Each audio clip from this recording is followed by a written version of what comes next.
নিশ্চয়ই আপনি Android phone ব্যবহার করেন, তাহলে এখনই গুগল প্লে স্টোরে 3টি সেটিং এখনই করুন বা এখনই চেক করে নিন। এই সেটিং গুলোর ভিতরে রয়েছে আপনার ফোনের নিরাপত্তা, এমনকি প্রাইভেসির সঙ্গে সরাসরি জড়িত। তো কোথায় গেলে এই 3টা সেটিং পাবেন আজকে আমি দেখিয়ে দিচ্ছি। যদি ভিডিওটা ভালো লেগে থাকে তাহলে অবশ্যই চ্যানেলটাকে সাবস্ক্রাইব করুন, অন্যকে শেয়ার করে দিন। চলুন শুরু করা যাক। শুরুতেই আপনার ফোনে থাকা গুগল প্লে স্টোরটি ওপেন করবেন। এই অ্যাপসটাকে ওপেন করবেন, ঠিক আছে। ওপেন করার পরে উপরে পাবেন হচ্ছে প্রোফাইল ছবি। এই যে দেখুন, এইখানে একবার টাচ করবেন। টাচ করে দেওয়ার পরে একটু নিচে আসবে, নিচে আপনি পাবেন হচ্ছে পেলে প্রোটেক্ট। এই যে দেখুন, এইখানে একবার টাচ করে দিবেন, ঠিক আছে। টাচ করে দেওয়ার পর দেখুন লেখা আছে সেটিং নামে একটি অপশন আছে, এই যে। তো এইখানে একবার টাচ করে দিবেন। টাচ করে দেওয়ার পরে এই দুইটা সেটিং আপনাকে অন করে দিতে হবে, মানে দুইটা আপনাকে অন করে দিতে হবে, ঠিক আছে। আমি অন করে দিচ্ছি। তো অন করে দেওয়ার পর এখান থেকে ব্যাগে আসবেন। ব্যাগে আসার পর দেখুন, এটা দেখতেই পাচ্ছেন স্ক্যানার। এটার মাধ্যমে যদি আপনার ফোনে ভয়ঙ্কর কোনো অ্যাপস থাকে যেগুলো আপনার ফোনের ক্ষতি করতে পারে বা আপনার ডাটা চুরি করতে পারে, তো সেই অ্যাপস গুলোকে অটোমেটিক স্ক্যান করবে, এমনকি আপনার ফোন থেকে সেগুলোকে দূরে রাখবে আর আপনার ফোনটাকে নিরাপদে রাখবে। এই দুইটা সেটিং এখনই অন করে দিবেন, ঠিক আছে। 2 নম্বর যে সেটিংটা দেখাবো সেটা হচ্ছে আপনি আবার যাবেন হচ্ছে আপনার প্রোফাইলে, ঠিক আছে। প্রোফাইলে যাওয়ার পরে আপনাকে যা করতে একটু নিচে আসবেন। নিচে আসার পর দেখতে পাবেন হচ্ছে যে, তো এখানে আপনি আরো একটি সেটিং পাবেন, সেটা হচ্ছে পার্সোনালাইজেশন। এই যে দেখুন, এইখানে একবার টাচ করবেন, মানে পার্সোনালাইজেশন ইন প্লে, এখানে একবার টাচ করবেন। তো আপনার সামনে এরকম দেখাবে। এখান থেকে একটু নিচে আসুন।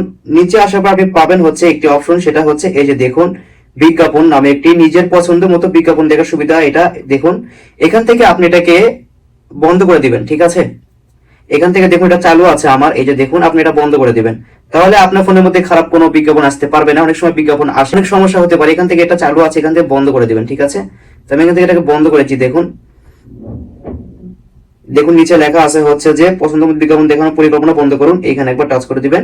দেওয়ার সঙ্গে সঙ্গে এটা কিন্তু বন্ধ হয়ে যাবে, ঠিক আছে। এখন লেখা আছে বুঝেছি, এখানে একবার টাচ করে দিবেন, বাস এটা বন্ধ হয়ে গেল। নাম্বার 3 এর যে সেটিংটা দেখাবো সেটা অনেকে জানি হয়তো বা অনেকে জানি না। সেটা হচ্ছে যে আমরা অনেক সময় অনেক ধরনের অ্যাপস আমরা ইনস্টল করে ফোনে ব্যবহার করি। যখন ব্যবহার করা শেষ হয় সেগুলোকে আমরা আনইনস্টল করে দিই। বস্তুত সেগুলো কিন্তু আর আনইনস্টল সরাসরি হয় না, আমাদের ফোনে কিন্তু থেকে যায়। এতে করে আমাদের ফোনের জায়গা কিন্তু ফুরিয়ে যায় খুব তাড়াতাড়ি। তো আজকে দেখাবো আমি। তো এটা আপনি কি করে ডিলিট করবেন সেই অ্যাপস গুলোকে। দেখুন আপনার এখানে দেখা যাচ্ছে প্রোফাইল নামে একটি অপশন আছে, দেখতেই পাচ্ছেন। এখানে আবার যাবেন। যাওয়ার পরে দেখুন লেখা আছে হচ্ছে একটি অপশনে, দেখুন এই যে ম্যানেজ অ্যাপস এন্ড ডিভাইস, এইখানে একবার টাচ করে দিবেন। টাচ করে দেওয়ার পর দেখুন লেখা আছে ম্যানেজ, এইখানে একবার টাচ করে দিবেন। টাচ করে দেওয়ার পর আপনার সামনে এরকম দেখাবে। এখান থেকে দেখুন লেখা আছে ডিস ডিভাইস, এখানে একবার চাপ দিবেন, টাচ করে দিবেন। দেওয়ার পরে দেখুন লেখা আছে নট আনইনস্টল, এখানে একবার টাচ করে দিবেন। টাচ করে দেওয়ার পরে দেখুন আমি এই অ্যাপস গুলোকে ব্যবহার করেছি, পরে আনইনস্টল করে দিয়েছি, কিন্তু সেগুলো কিন্তু আমার ফোনে রয়েছে। এতে করে আমার ফোনের জায়গাটাও সে খেয়ে নিয়েছে। এখন আপনাকে যা করতে হবে, এখান থেকে টিক মার্ক দিতে হবে, ঠিক আছে। একটা একটা করে টিক মার্ক দিবেন আর ডিলিট করে দেখুন আমি দিচ্ছি। তো এখানে অনেকগুলো রয়েছে, তো আমি টিক মার্ক দিচ্ছি সবটাতে একবারে। দেখুন এগুলো আমি আর রাখতে চাচ্ছি না, তো এগুলোকে রিমুভ করে দিবেন এভাবে। দেখুন এখান থেকে নিয়ে দেখুন লেখা আছে ডিলিট নামে একটা অপশন বা বক্সের মতো আছে এইখানেতে, এই যে এখানে একবার টাচ করে দিবেন। দেখুন লেখা আছে রিমুভ, এইখানে একবার টাচ করে দিবেন। তাহলে আপনার ফোন থেকে এগুলো চলে গেল, আর এগুলো আপনার ফোনে থাকবে না। তো যেগুলো আপনার প্রয়োজন হবে না সেগুলো এখান থেকে আনইনস্টল করে দিবেন একেবারে, ঠিক আছে। তো এই হচ্ছে গুগল প্লে স্টোরের 3টি গুরুত্বপূর্ণ সেটিং। এগুলো আপনি এক মিনিট অন করে দিতে পারেন বা চেক করে দেখতে পারেন এগুলো চালু আছে কিনা।